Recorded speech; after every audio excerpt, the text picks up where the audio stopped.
Hello दोस्तों, आपका स्वागत है हमारे YouTube channel MJ official Hindi पर। आज हम बात करेंगे अरस्तू के विरेचन का सिद्धांत। इनका हम सर्वप्रथम परिचय देखेंगे। अरस्तू का जन्म 384 ईसा पूर्व मकदूनिया में एक समृद्ध परिवार में हुआ था।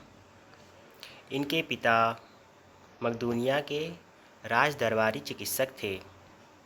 अरस्तू का नाम या यूनानी नाम अरिस्टोतेलेस है। 368 ईसा पूर्व अरस्तु अपने उच्च शिक्षा के लिए एथेंस गए। वहाँ उनकी मुलाकात प्लेटो से हुई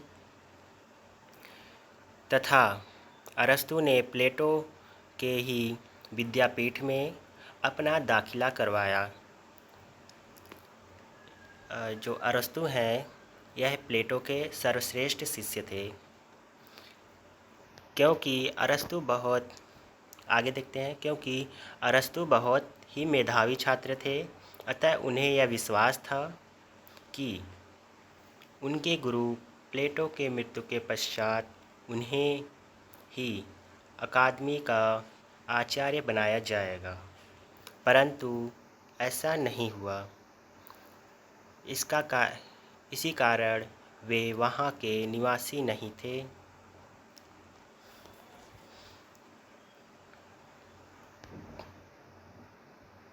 न 347 ईसा पूर्व में प्लेटो के मृत्यु के पश्चात अरस्तु मकदूनिया लौट आए और वहाँ आकर प्रसिद्ध राजकुमार सिकंदर के गुरु बने।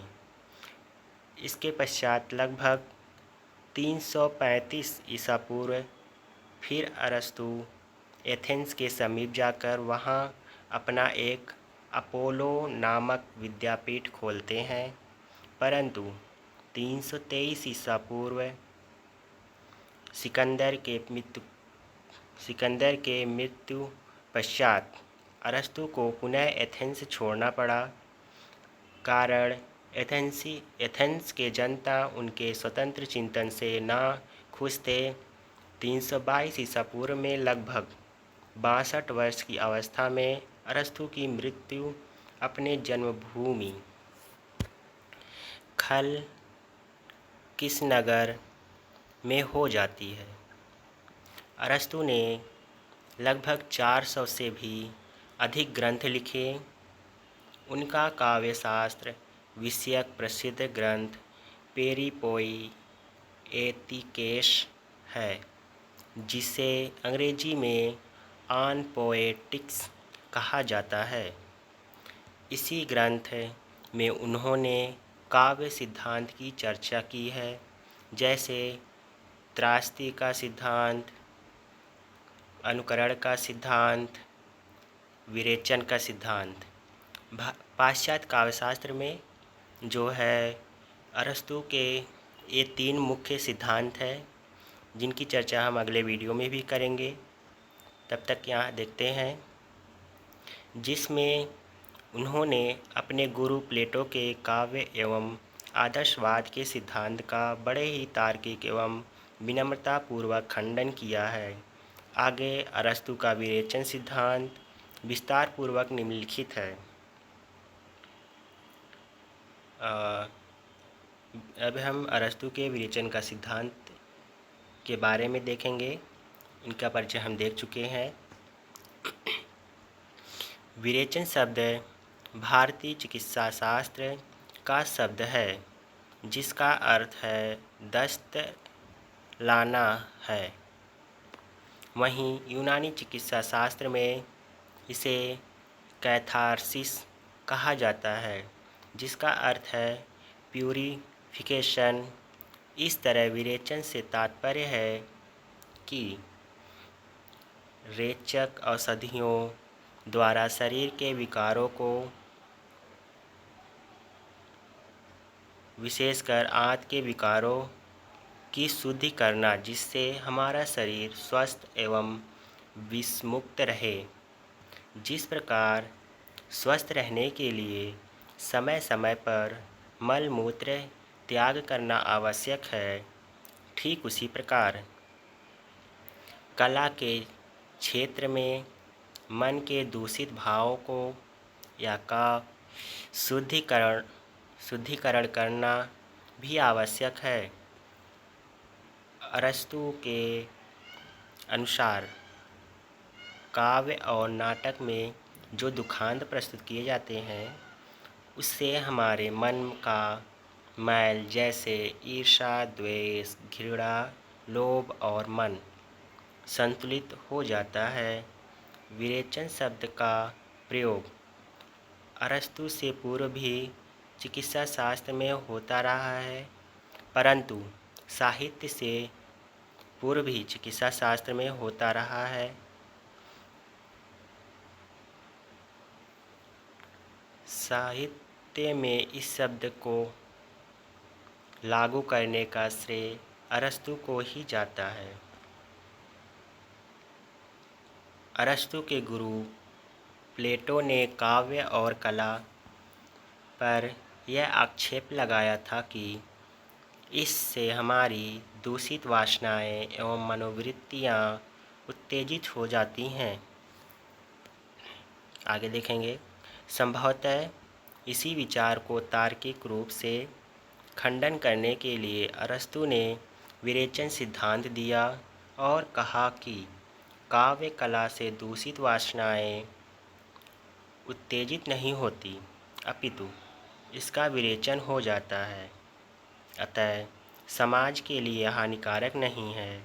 अरस्तु का मानना था कि जिस प्रकार से प्रेम, साहस आदि जैसे हीन भावनाएं भी हमारे अंदर ही विद्यमान है और यह स्वाभाविक है कि यह स्वाभाविक है। प्लेटो के अनुसार इस तरह के हीन भावनाओं को दबाकर रखना चाहिए, जबकि अरस्तु का कहना है कि इसे दबाकर नहीं रखना चाहिए, अपितु इसका त्याग करना चाहिए। जिस प्रकार मल त्याग करके हम अपना उदर साफ करते हैं, ठीक उसी प्रकार साहित्य, कला आदि के पाठ द्वारा हम अपने मन के हीन भावनाओं को कुछ पल के लिए दूर कर सकते हैं। आगे उन्होंने कहा है कि करुणा तथा त्रास के उद्वेग के द्वारा इन मनोविकारों का उचित विरेचन हो जाता है। अतः स्पष्ट है कि अरस्तु कलाओं का लक्ष्य मनोविकारों को विरेचन मानते हैं। अरस्तु का यह भी मानना था कि दुख, भय, करुणा, क्रोध, घृणा जैसे भावना अगर अधिक समय तक हमारे भीतर रहेगी तो यह हमें शारीरिक एवं मानसिक रूप से रोगी बना देगी। अतः दुखांत नाटक या काव्य दर्शक तथा पाठक वर्ग के मन से इस तरह की भावनाओं का विरेचन कर देता है, क्योंकि दर्शक एवं पाठक कहीं न कहीं अपने आप को उस नाटक का या काव्य के पात्र से जोड़कर देखते हैं। उदाहरण के तौर पर जैसे अगर हम उस फिल्म के सकारात्मक अभिनेता में खुद को पाते हैं, ना कि उस फिल्म के नकारात्मक अभिनेता में, इस तरह कुछ पल के लिए ही सही हमारे मन में बुराई चली जाती है, अर्थात विरेचन की प्रक्रिया होती है। अब हम इसका निष्कर्ष देखते हैं। आगे चलकर अरस्तु के परिवर्ती आचार्यों ने विरेचन शब्द की व्याख्या विभिन्न अर्थों में किया, जैसे अर्थपरक अर्थ, नीतिपरक अर्थ, कलापरक अर्थ। कुछ विद्वानों ने विरेचन सिद्धांत को स्वीकारा तो कुछ विद्वानों ने इसका खंडन भी किया है। उनका मानना है कि यह एक अपूर्ण और सीमित सिद्धांत है। जो केवल दुखांत रचनाओं पर ही लागू होता है, जबकि काव्य एवं कलाओं द्वारा हमारी सभी विकार की भावना की उद्दीप्ति और अभिव्यक्ति होती है। अरस्तु के विरेचन सिद्धांत को भारतीय आचार्य अभिनवगुप्त के साधारणीकरण से भी जोड़ा जा सकता है। धन्यवाद दोस्तों, मिलते हैं अगले वीडियो में इनके अन्य सिद्धांतों के साथ। तब तक आप स्वस्थ रहें, मस्त रहें।